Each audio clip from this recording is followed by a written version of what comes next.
So here we go guys, dito na naman tayo sa panibagong pag-asa ng buhay.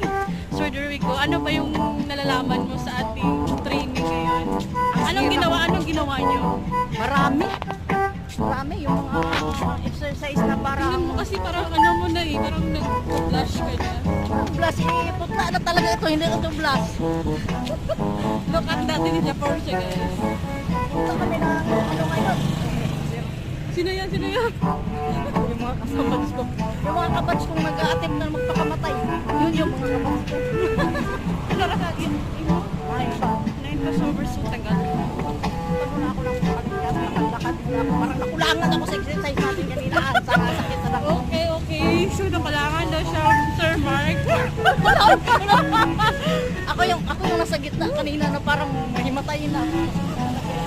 Hindi ko na talaga kaya sir. 1 bar na talaga ako sir. Ginawan.